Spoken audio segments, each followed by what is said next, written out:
அன்புக்குரியவர்களே, இந்த நாளில் உங்களை சந்திப்பதிலே உள்ளபடியே கர்த்தரை துதிக்கிறேன், கர்த்தரை ஸ்தோத்தரிக்கிறேன், கர்த்தரை மேம்படுத்துகிறேன். தாமதத்திற்கு மன்னிக்கவும். சில காலங்கள் சில சூழ்நிலை நிமித்தம் வீடியோ வரல. ஆனாலும் அநேகருடைய எதிர்பார்ப்பு, கேள்விகள், அதனுடைய சாட்சிகளை நினைத்து கர்த்தரை நான் துதிக்கிறேன்.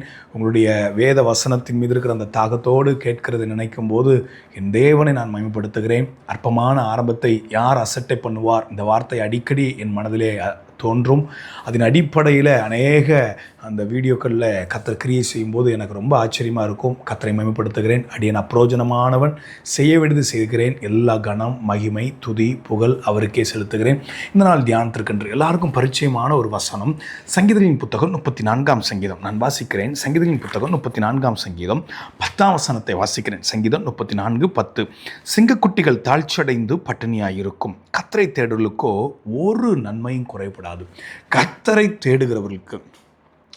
தேடுகிறவர்களுக்கோ ஒரு நன்மையும் குறைவுபடாது. நன்மையில் குறைவு படாது என்பதை சங்கீதக்காரன் இங்கே அறிக்கை செய்கிறான். இந்த சங்கீதத்தினுடைய தலைப்பை நீங்கள் பார்த்தீங்கன்னா, தாவீது வேஷம் மாறின போது, அபிமெலேக்குக்கு முன்பாக வேஷம் மாறின போது பாடின சங்கீதம். என்ன வேஷம் மாறினான்?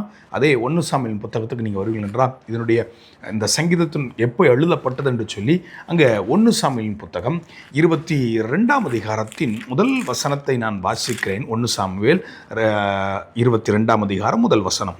தாவீது அவ்விடத்தை விட்டு தப்பி அதுலாம் என்னும் கெபிக்கு போனான். அதை அவன் சகோதரரும் அவன் தகப்பன் வீட்டாரும் அனைவரும் கேட்டு அங்கே அவனிடத்திற்கு போனார்கள்.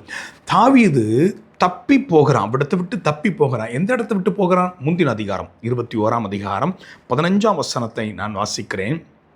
எனக்கு முன்பாக பைத்திய சேஷ்டை செய்ய நீங்கள் இவனை கொண்டு வருவதற்கு பைத்தியக்காரர் எனக்கு குறைவாயிருக்கிறார்களோ? இவன் என் வீட்டிலே வரலாமா என்றான். அங்கே அபிமெலேக்கு, பெலிஸ்திய தேசத்துடைய ராஜாவுடைய ஸ்டேட்மெண்ட் இது. இங்கேருந்து தான் தப்பிச்சு தாவீது வந்து அதுலாம் என்ற குகையில் உட்காந்து 34ஆம் சங்கீதத்தை பாடக்கூடியதை பார்க்க முடிகிறது. ஆண்டவரை நான் எக்காலத்தில் ஸ்தோத்தரிப்பேன், அவர் துதி எப்போது என் வாயில் இருக்கும் என்று சொல்லி அவன் மகிழ்ச்சியாக அங்கே பாடி கர்த்தரை துதிக்கிறான். என் ஜீவனை கர்த்தர் தப்ப பண்ணினார், என்னை மீட்டெடுத்தார், எனக்கு செய்ததை நான் எல்லாருக்கும் அறிவிப்பேன், சிறுமைப்பட்டவர்கள் அதை கேட்டு கர்த்தரை மகிமைப்படுத்துவார் என்று சொல்லிட்டு தான் சொல்கிறான். சிங்கக்குட்டிகள் தாழ்ச்சி அடைந்து பட்டினியாக இருக்கும், கர்த்தரை தேடலுக்கோ ஒரு நன்மையும் குறைபடாது என்பது. இந்த அதிகாரத்தின் 34ஆம் சங்கீதத்தின் பின்னணியத்தை நாம் அறிந்தால்தான் இந்த சங்கீதத்தின் மகத்துவத்தை நாம் புரிந்து கொள்ள முடியும். நான் இந்த சங்கீதத்தை எழுதின தாவீதை, இந்த சூழலை நான் இப்படியாக பார்க்கிறேன். அவசியமில்லாத ஒரு காரியத்தை, அவசியமற்ற காரியத்தை தாவீது புகழ்ந்தான். எதை புகழ்ந்தான்? அவனுக்கு மிகுந்த பசி நிறைந்த சூழல், வனாந்திர வாழ்க்கை, சவுல் துரத்தி வருகிறான். அந்த வனாந்திர பாதையில் பசி நிறைந்த சூழலில் ஆசாரியனிடத்தில் போய் அப்பம் ஏதாவது இருக்குமா, புசிக்கிறதுக்கு ஏதாவது இருக்குமான்னு கேட்கும்போது அங்கே ஆசாரியன் சமூகத்தப்பத்தை எடுத்து கொடுக்கிறதை 21ஆம் அதிகாரத்தில் நீங்கள் 4ஆம் வசனம், 5ஆம் வசனம், 6ஆம் வசனத்தில் இந்த சம்பவங்களை நாம் பார்க்கலாம். 7ஆம் வசனத்தை நான் வாசிக்கிறேன்.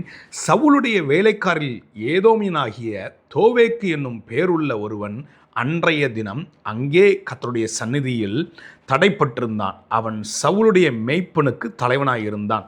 தாவீது அகிமெலேக்கை பார்த்து, இங்கே உம்முடைய வசத்தில் ஒரு ஈட்டியானாலும் பட்டயமானாலும் இல்லையா? சவுலின் வேலை ஆட்கள் அங்கே வரல.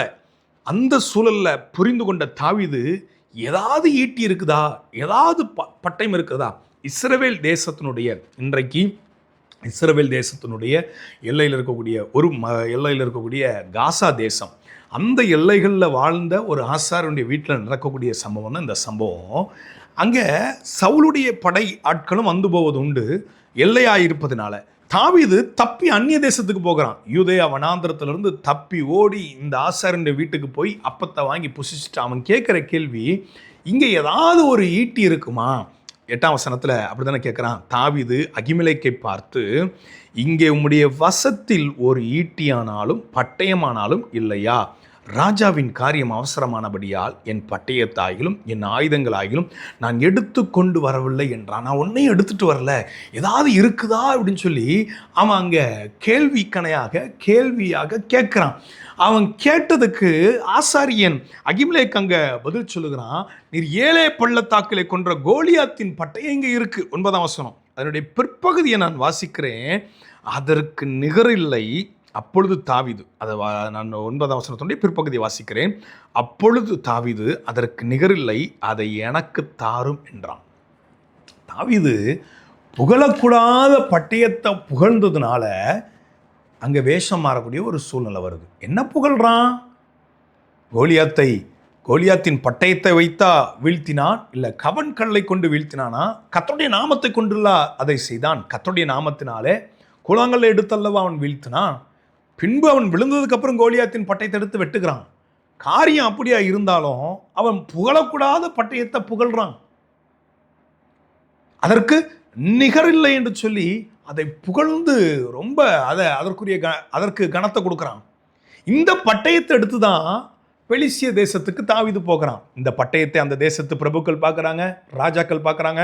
ஓ, இவன் நம்முடைய தளபதி கோலியாத்தை கொண்ட தாவீது அல்லவா என்று சொல்லி புரிந்து கொண்டதுனால தாவீதை கொள்வதற்கு எழும்பக்கூடிய சூழல் வரும்போது தான் அங்கே பைத்தியக்கார வேஷம் போடுறான். அங்கேருந்து அதுக்கப்புறம் துரத்தி விடுறாங்க. அந்த அதுலாம்ன்ற குகையில் 34ஆம் சங்கீதத்தை பாடுறான். என்ன பாடுறான்? எப்பா, நான் பசி நிமித்தம் ஆசாரனுடைய கை எதிர்பார்த்துட்டேன், பசி நிமித்தம் பட்டயத்தை விரும்பிட்டேன், பசி நிமித்தம் அந்நிய தேசத்துக்கு ஓடி போகிறேன். ஆனால் இங்கே பாட்டு பாடுறான், சிங்க குட்டிகள் தாழ்ச்சி அடைந்த பட்டினியாக இருக்கும்.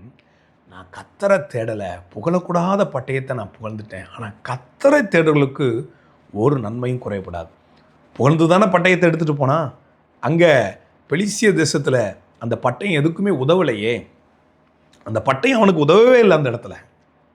இன்னைக்கு நான் தயவாக சொல்லுகிறேன், தாவீது அதை உணர்ந்ததுனால தான் நான் பட்டயத்தை புகழ்ந்துட்டேன். இங்கே வந்து சொல்கிறான், கத்தரை நான் காலத்தில் ஸ்தோத்தரிப்பேன், அவர் துதி எப்போதும் என் வாயில் இருக்கும். நான் கத்தரை துதிப்பேன், கத்தரை புகழ்வேன், கத்தரை பாடுவேன், கத்தரை மகிமைப்படுத்துவேன்னு சொல்லி ஆண்டவரை மகிமைப்படுத்தி அவன் எழுதக்கூடிய சங்கீதம் தான் அதை 34ஆம் சங்கீதம். இந்த சங்கீதத்தில் நிறைய வசனங்கள் இருக்குது, நிறைய பிரசங்கங்கள் இதிலிருந்து எடுக்கலாம். ஆனால் இந்த நாளில் உங்களோடு பேசும்படியாக ஆண்டவர் எனக்கு ரொம்ப உணர்த்தின வசனம், சிங்கக்குட்டிகள் தாழ்ச்சி அடைந்து பட்டினியாக இருக்கும், கத்தரை தேடலுக்கோ ஒரு நன்மை கூட வாழ்க்கையில் குறையப்படாது. ஆமாங்க தேவஜனமே, ஒன்று நாம் புரிந்து கொள்ள வேண்டும். தேவனை நாம் தேடுவோம் என்றால் நம்முடைய வாழ்க்கையில் திருமணமாக இருக்கலாம், பிள்ளை பேராக இருக்கலாம், வீடு, ஆஸ்தி, சுகம், மேன்மை, கனம், ஊழியம், ஆத்ம ஆதாயம், எந்த விதத்திலையும் ஒரு நன்மையும் குறைவிடாதபடிக்கு காக்க அவர் போதுமானவராக இருக்கிறார். இதை தான் உபாகம் 8ஆம் அதிகாரத்தில் 10, 11, 12 வசனங்கள்லையும் நான் ஏற்கனவே நிறைய பிரசங்கங்களில் சொல்லியிருக்கிறேன். அங்கேயும் வாசிக்கிறோம், வர்த்திக்க பண்ணக்கூடிய ஆண்டவர். உபாகம் 8ஆம் அதிகாரம் வாசிக்கலாம், உபாகம் 11ஆம் அதிகாரம், 12ஆம் அதிகாரம், உபாகம் 4ஆம் அதிகாரம். இங்கே இப்படி பிரமாணங்களில் நீங்கள் எல்லாம் பார்த்தீங்கன்னா, நீ எனக்கு பயந்தா ஆசீர்வதிக்கப்படுவேன், நீ எனக்கு கீழ்ப்படிஞ்சா ஆசீர்வதிக்கப்படுவேன், நீ என்னை ஸ்தோத்தரித்தா ஆசீர்வதிக்கப்படுவேன், ஒரு நன்மையும் குறைவுபடாது. இப்படி குறைவுபடாமல் சிலரை கர்த்தர் நடத்தினார். சில இடத்துல குறைவுபட்டிருக்கிறது, சில இடத்துல குறைவுபடாமல் நடத்தினார். ஒரு கூட்ட ஜனத்தை கர்த்தர் நடத்தி வருகிறார். குறிப்பாக இஸ்ரவேல் ஜனங்களை குறித்து நான் வாசிக்கிறேன். நெகேமியாவின் புத்தகம் 9ஆம் அதிகாரம். நெகேமியாவின் புத்தகம் 9ஆம் அதிகாரம் 20ஆம் வசனத்திலிருந்து நான் வாசிக்கிறேன். அவர்களுக்கு அறிவை உணர்த்த உம்முடைய நல்ல ஆவியை கட்டளையிட்டீர், அவர்கள் வாய்க்கு உம்முடைய மன்னாவை அருளி அவர்கள் தாகத்துக்கு தண்ணீரை கொடுத்தீர். இப்படி 40 வருஷமாக வனாந்திரத்தில் அவர்களுக்கு ஒன்றும் குறைவுபடாதபடிக்கு அவர்களை பராமரித்து வந்தீர். அவர்கள் வஸ்திரங்கள் பழமையாய் போகவும் இல்லை, அவர்கள் கால்கள் வீங்கவும் இல்லை. 40 வருஷம்.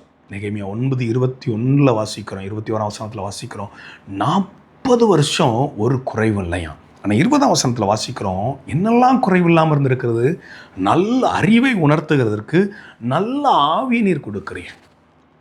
வான மன்னாவை நீர் அவர்களுக்கு பொழிகிறீர், அவர்கள் தாகத்துக்கு நீர் தண்ணீரை கொடுக்கிறீர். வேதத்தின் அடிப்படையில் அழகாக அங்கே கர்த்தர் சொல்லக்கூடிய வார்த்தை, 40 வருஷம் கர்த்தருடைய பார்வையில் அந்த ஜனங்களை ஒரு குறைவில்லாமல் நடத்தினாங்க. ஆனால் அந்த ஜனங்களுடைய நிலையை நீங்கள் பார்த்தீங்கன்னா 78ஆம் சங்கீதத்தில் வாசிக்கலாம். சங்கீதம் 90 ஏன் மோசையே ஜெபிக்கிறார், நாங்கள் எங்கள் வாழ்நாளெல்லாம் களி கூர்ந்து மகிழும் முடிக்கி காலையில் உமது கிருபையினால் எங்களை திருப்தியாக்கும் என்று சொல்லி அவன் ஜெபிக்கிறான். உமது கோபத்தில் எங்கள் நாட்களெல்லாம் ஒரு கதையை போல கடித்து விட்டோம் என்று சொல்லி அங்கே மோசே ஜெபிக்கிற ஜெபத்தை நாம் பார்க்க முடிகிறது. ஆனால் தேவனுடைய பார்வையில் உண்ண உணவு, குடிப்பதற்கு தண்ணீர், அறிவை உணர்த்தக்கூடிய நல்ல ஆவியானவர், போதித்து நடத்தக்கூடிய நல்ல ஆவியானவர், பிரயோஜனமாக இருக்கிறதை போதித்து வழி நடத்தக்கூடிய நல்ல ஆவியானவரை கொடுத்திருக்கிறார். இப்படி ஒரு குறைவு இல்லாமல் 40 வருஷம் வஸ்திரம் பழமையாகவில்லை, கால் வீங்கவில்லை. இது எதுவுமே வாக்குத்தத்தம் இல்லை. அவர்களுக்கு வாக்குத்தத்தம் காணான். வாக்குத்தத்தம் தேசத்தை சுதந்தரிப்பதற்கு பாதையில கர்த்தர் இத்தனை நன்மைகளை கொடுத்து ஒரு குறைவில்லாமல் நடத்தினார். தேவ பிள்ளைகளே, இன்றைக்கும் தொலைந்து போன எத்தனையோ ஆசீர்வாதங்கள். ஏன் எகிப்திலிருந்து விடுதலையாக்கப்பட்ட அவர்கள் எகிப்தின் அனுபவங்களை அவங்க ரொம்ப விரும்பினாங்க. அங்கே இருக்கக்கூடிய கொமுட்டிக்காய்களையும் வெள்ளரிக்காய்களையும் வெள்ளைப்பூண்டுகளையும் அங்கே இருக்கக்கூடிய அனுபவங்களையும். எகிப்தின் அனுபவம் ஒருவர் சொல்ல அவர்கள் செய்ய வேண்டும்.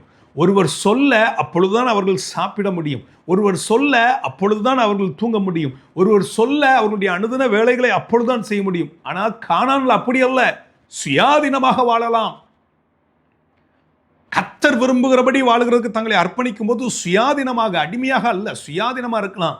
ஆனா எகிப்தில் அந்த அடிமைத்தன வாழ்க்கையை அவர்கள் வனாந்தரத்தில் விரும்பினார்கள். கொமிட்டிக்காய்களையும் வெள்ளரிக்காய்களையும் வெள்ளைப்பூண்டுகளையும் அங்கே அவங்க விரும்புகிறத நம்ம பார்க்க முடிகிறது. ஆனால் ஆண்டவர் சொல்லுகிறா, ஒரு குறைவு இல்லாமல். ஒருவேளை என் சத்தத்தை கேட்கிற தேவஜனமே, வாழ்க்கையில் குறைவில்லாமல் நடத்துகிற ஆண்டவரை பார்க்க மறந்து விட்டு வந்த பாவ வாழ்க்கையில் சில நன்மைகளை நம்ம அங்கே பார்த்து அதுதான் நன்மைன்னு சொல்லி அதை விரும்பி அது இல்லையே என்று ஏங்கி கொண்டிருக்கிறோமா? சிந்திப்போம். இஸ்ரவேல் ஜனங்கள் விரும்பினது போல பழைய அனுபவத்தை நாம் விரும்புகிறோமா? கொஞ்சம் சிந்திப்போம். இல்லை, நெகேமியா 9, 20, 21 வசனங்களை சொல்லியிருக்கிறோம். நமக்கு அறிவை உணர்த்தக்கூடிய நல்ல ஆவியானவரை விரும்புகிறோமா? வான மன்னாவை விரும்புகிறோமா? தாகத்துக்கு தண்ணீரை விரும்புகிறோமா?